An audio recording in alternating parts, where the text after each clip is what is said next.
골프 엘보랑 이제 테니스 엘보가 있을 텐데 두 질환의 어떤 차이가 따로 있을까요? 그쵸. 이게 어떻게 보면 그 환자분들이 가장 궁금해 하시는 걸 수도 있어요. 맨날 얘기하는데, 뭐, 테니스 엘보다, 뭐 골프 엘보다. 그리고 그냥 제가 이제 환자분들을 봤을 때는 그냥 엘보라고 많이 알고 계세요. 그래서 뭐, 테니스 엘보 이런 건 잘 모르고, 그냥 엘보가 왔다. 뭐, 이런 얘기를 많이 하시게 되는데, 그러니까 결국에는 방향의 차이라고 보시면 되고, 생기는 원인이나 이런 부분들은 비슷하다고 보시면 되는데, 테니스 엘보라고 하는 거는 여기 외측, 팔꿈치 외측 부분에 이제 통증이 생기는 걸 우리가 테니스 엘보라고 보통 많이 얘기하시고, 실질적인 질환명은 외상과염입니다. 그러니까 외측, 바깥쪽에 생기는 상과 쪽에 생기는 염증이라고 보시면 되고, 골프 엘보는 여기 안쪽, 팔꿈치 안쪽. 그래서 여기는 질환명은 내상과염. 그래서 안쪽에 생기는 염증이다. 이렇게 생각하시면 돼서 결국에는 왜 생기냐면 손목과 손가락을 움직일 때 쓰는 힘줄들이 이렇게 올라가서 팔꿈치에 가서 붙어요. 근데 방향이 좀 다릅니다. 손가락을 이렇게 펼 때, 그리고 손목을 위로 올릴 때 쓰는 힘줄은 이쪽으로 붙어서 팔꿈치 외측으로 가게 되고, 손가락을 구부리고 손목을 구부릴 때 쓰는 힘줄들은 안쪽으로 붙어서 안쪽으로 가서 붙게 돼요. 그래서 이런 행동을 많이 쓰게 되면 이제 안쪽으로 문제가 생기시는 거고, 이런 행동을 많이 하게 되면 이쪽으로 가게 되는 거죠. 그래서 나는 테니스를 쳤는데 이쪽이 아프다 이러신 분들도 있을 수 있고, 골프만 열심히 했는데 이쪽이 아프다 이러실 수도 있는 거예요. 그러니까 그 부분에 대한 거는 걱정을 안 하셔도 되고 고민을 안 하셔도 되는 거죠. 우리 흔히 50견이라고 얘기하는데 나는 아직 50대가 안 됐는데 왜 아프냐 이런 얘기를 많이 하시는데, 그거랑 어떻게 보면 같은 이치라고 보시면 될 것 같아요. 골프 엘보나 테니스 엘보의 어떤 문제가 팔꿈치 자체가 아니라 그러니까 결국 손목의 문제라는 말씀이신 걸까요, 그러면은? 예, 그러니까 물론 팔꿈치 자체에도 외력이 가해지니까 인대나 이런 부분들에 이제 무리가 올 수 있기는 한데, 대부분 그러니까 외상과염과 내상과염이 생기는 그 힘줄 부분에 대한 염증을 이제 해부학적으로 보게 되면 그 결국 힘줄들은 전부 다 밑으로 내려가서 손가락과 손목을 움직일 때 쓰는 다 근육들이라고 보시면 돼요. 그래서 나는 팔꿈치를 많이 안 쓰는 것 같은데 왜 자꾸 이런 게 오나요? 이렇게 많이 물어보시는데, 결국에는 손과 손목을 많이 쓰시면서 생기는 병이라고 보시면 됩니다. 그래서 제가 환자분들한테 얘기할 때도 팔꿈치를 아끼시라고 하진 않고 보통 여기 손목과 손을 많이 쓰는 걸 좀 피해 주세요 이렇게 하게 되고, 나중에 회복되고 나서 이제 스트레칭 할 때도 뭐 팔꿈치를 이렇게 움직이시는 게 아니고 팔꿈치는 고정한 상태에서 손목과 손가락을 펴주라고 많이 얘기해요. 이런 행동, 이거는 아마 유튜브나 이런 거에서 많이 보셨을 건데 이제는 좀 이해가 되실 거예요. 왜 이쪽을 해야 되는 건지. 그렇게 해야지만 이쪽 힘줄 부분은 이제 스트레칭이 되니까 그러면서 질병 예방도 되고 근력 회복도 된다고 보시면 돼요. 이 팔꿈치 질환에 대해서 치료는 보통 어떻게 이루어지나요?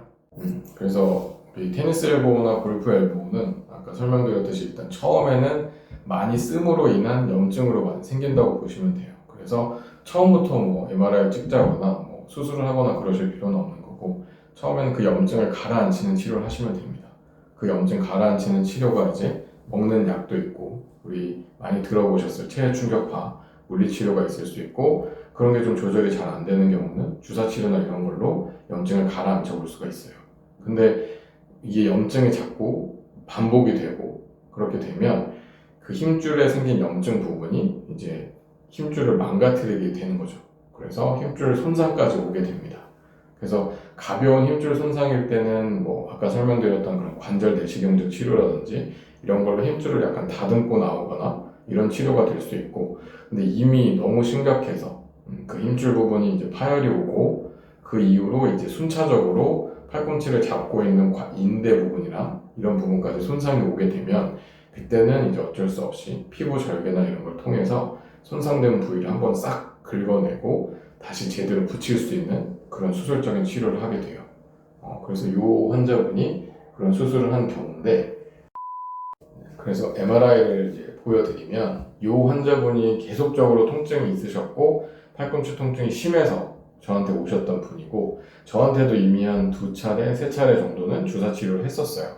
그러니까 바로 MRI 찍으셨던 건 아니고 염증에 준해서 먼저 주사 치료나 이런 걸 충분히 해오셨었는데, 그럼에도 불구하고 통증이 심해지고 팔꿈치가 자꾸 붓는 것 같다. 이런 얘기를 하셔서 MRI를 찍으셨던 분이고요. 여기 보시면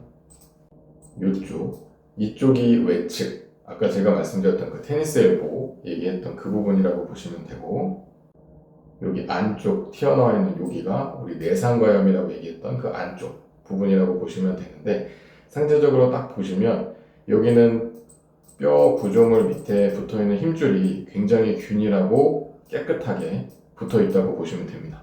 근데 아까 설명드렸던 여기 부분은 힘줄 부분이 비어 있는 거예요.